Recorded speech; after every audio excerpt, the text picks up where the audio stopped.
that big document that came out, that letter to the Honorable Jim Jordan, chairman of the Committee on the Judiciary. And this came from the head of Meta.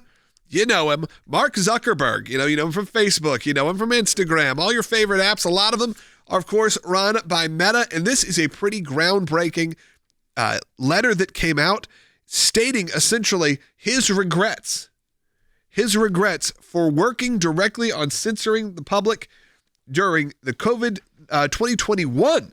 By the way, the Biden-Harris administration, including parody, comedy, all of those type of things, and his regret for how it could have been perceived as election issues. This is really an interesting time in America where you have this. You have someone like Mark Zuckerberg, who's also come out as a pretty strong Israel advocate. You've had him be someone who seems to be trying to either get ahead of something or is trying to win people over in sort of an Elon Musk kind of way. Pretty surprising, a little shocking, the tone when you read this. When I saw headlines about it, I thought it was going to be a lot softer because normally these mea culpas from these big tech companies are very much like, we did what we thought was right at the time. But this is really a repudiation of their own policies within Facebook and also talks about the future. Here's what he said. I'm going to read some of it to you. I appreciate the committee's interest in content moderation on online platforms. As you're aware, Meta has produced thousands of documents as part of your investigation.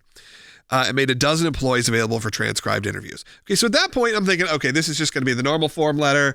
You know, we've done what we could. We have obeyed. Leave us alone. Let's skip a couple paragraphs down. In 2021, senior officials from the Biden administration, including the White House, repeatedly pressured our teams for months to censor certain COVID-19 content, including humor and satire, and expressed a lot of frustration with our teams when we didn't agree. Ultimately, it was our decision whether or not to take content down. And we own our decisions. And you skip forward a little bit more. I believe the government pressure was wrong, and I regret that we were not more outspoken about it. I also think we made some choices that the hindsight, new information we wouldn't make today. Like I said to our teams at the time, I feel strongly we should not compromise our content standards due to pressure from any administration in either direction. And we're ready to push back if something like this happens again. That is pretty strong. Again, we are in the middle of the pandemic. You had a Biden administration coming and pushing. Look, when the government comes knocking, I'm sorry, it's easy to just go, okay, we'll do what you want. That's what is pretty standard. Most people don't push back against their government. He is now making a statement saying we are no longer going to bow down to a government. And we're certainly, and really later on says, I'm not personally even getting involved in this election. I'm not making any donations. And trust me, they don't want to hear that. I'm not making any donations and I'm not engaging. They turned over documents to the government a year ago. It was thousands of pages. This comes at a time when you are seeing voices like RFK Jr., who was someone who was a victim of many of that censorship during it, rise to a more prominent level. Very recently, by the way. Right. This is where you do have to be careful. So you look at this and you think, okay, what is the angle here? Is there a whistleblower that's going to come forward? But also remember that the states sued the government over censorship on Facebook platforms and lost at the Supreme Court. So it's not like really even, okay, there's a case coming that they got to get ahead of. If anything, this is a moment that there's a lot of questions around why he feels motivated to do this. And him saying he's not going to be engaging with money in politics, he wants to remain neutral in this, does give you hope that Facebook will not be utilized against conservatives in this upcoming election. And one other point to add to that is that he doesn't just bring up the COVID misinformation censorship. The next paragraph is he says, in a separate situation, the FBI warned us about a potential Russian disinformation operation about the Biden family and Burisma in the lead up to the 2020 election. Wow. That fall, when we saw a New York Post story reporting on corruption allegations involving then Democrat presidential nominee Joe Biden's family, we sent that story to fact checkers for review and temporarily demoted it while waiting for a reply. It's since been made clear that the reporting was not Russian disinformation, and in retrospect, we shouldn't have demoted the story. We've changed our policies and processes to make sure this doesn't happen again. For instance, we no longer temporarily demote things in the U.S. while waiting for fact checkers.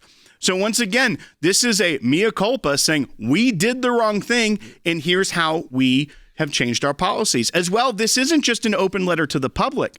This is going to the Judiciary Committee and Jim Jordan, knowing that they have an investigation. So to some degree, there are teeth to these claims if they aren't following through, that Congress could come back and continue to investigate and cause a lot more problems for Meta if they aren't following through on these promises. We told Zuckerberg, we told Facebook, we told the social media companies that they were doing this. I was the acting DNI when we were telling them to stop. We've seen the lists that were made by the government of conservative influencers that should be silenced because what the government was saying inside the deep state, individuals were saying these people were pushing misinformation, disinformation. They came up with a whole new term for having opinions. And we told Facebook, they said that they weren't doing it. They said that they were just moderating hate content. And we pushed back on that and even said, you can't do that. Free speech means that you allow speech that you don't like. It's not all approved speech. And we don't want the government and we don't want tech companies making a determination of what's bad speech. By the way, if in the very beginnings of this, they would have moderated on both sides, we wouldn't be in this situation. I certainly would still be calling for free speech, but they completely overplayed their hand by going after only one side, the conservative side. So let me make one thing clear to Mark Zuckerberg. This admission is not good enough. It's way late. You're now admitting that you violated the law. And in order to have a society where when you violate the law, no one is above the law. I think that's the phrase that we keep hearing. I think Facebook executives who did this should be prosecuted. I think we need to send the message that we absolutely will not allow this secrecy to happen. It's not good enough to come clean 2 months before an election when clearly the Republicans are about to take over the Senate, which means Republicans will have the House and the Senate. I'm confident of that. And Donald Trump looks like he's going to be president.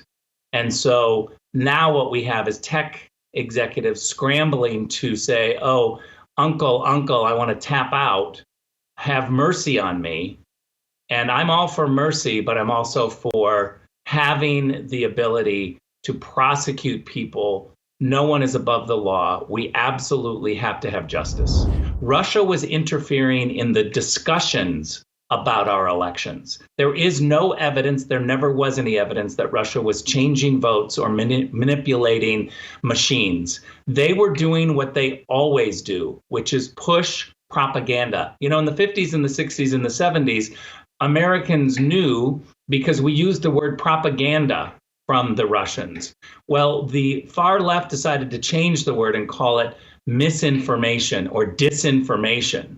It's the same old propaganda that the Russians always do. They try to get us to fight. They create bots and they try to inflame the discussion. But the far left immediately started messaging that they were interfering in our elections. They were interfering in our election discussions of issues and topics like they always do. It's called propaganda.